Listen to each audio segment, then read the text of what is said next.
Assalamualaikum warahmatullahi wabarakatuh. Hari ini kita akan belajar ilmu pengetahuan sosial dengan tema potensi sumber daya alam Indonesia. Sebelum kita memulai pembelajaran, alangkah baiknya kita berdoa terlebih dahulu. Berdoa mulai.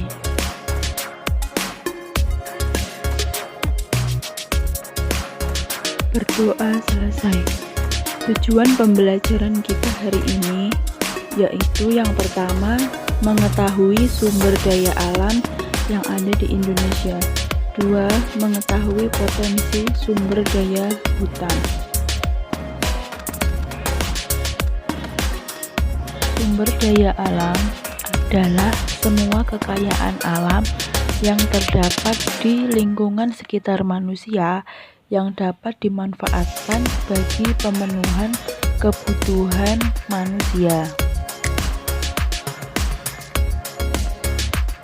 Sumber daya alam sendiri terbagi menjadi dua. Yang pertama tidak dapat diperbarui, seperti minyak bumi dan gas bumi, batu bara, barang tambang lainnya. Dan yang dapat diperbarui adalah sumber daya alam yang tidak habis seperti sinar matahari, udara, air, panas bumi, dan angin. Ada juga sumber daya hayati yang termasuk sumber daya hewani dan sumber daya alam nabati.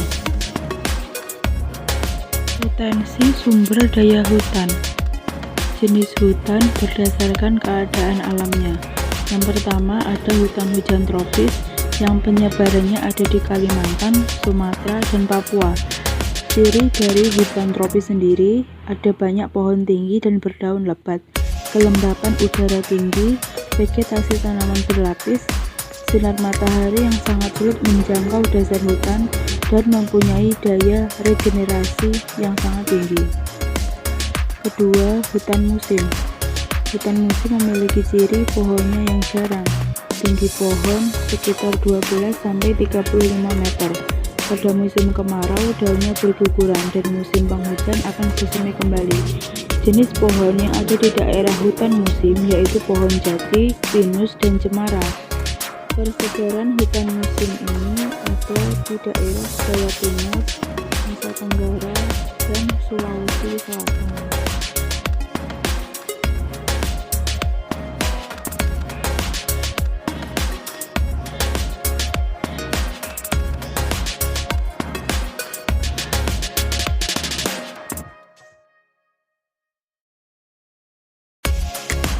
Selanjutnya ada hutan mangrove.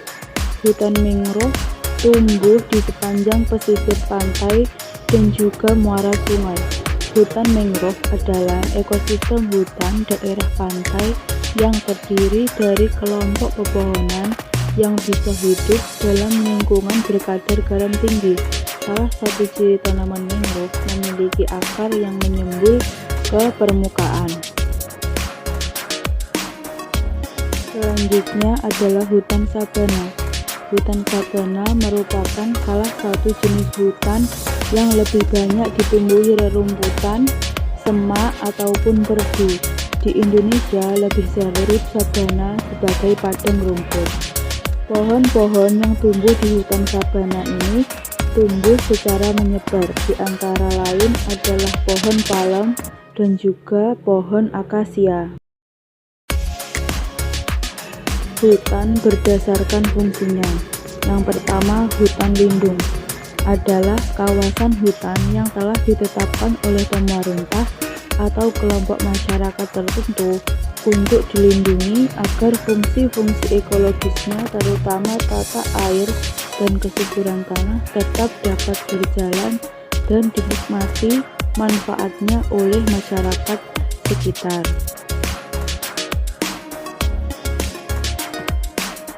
Selanjutnya adalah suaka alam.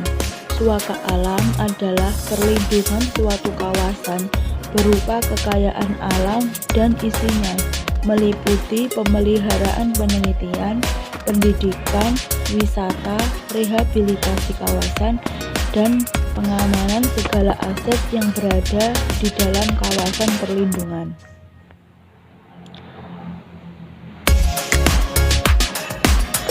Sekian, terima kasih untuk hari ini. Wassalamualaikum warahmatullahi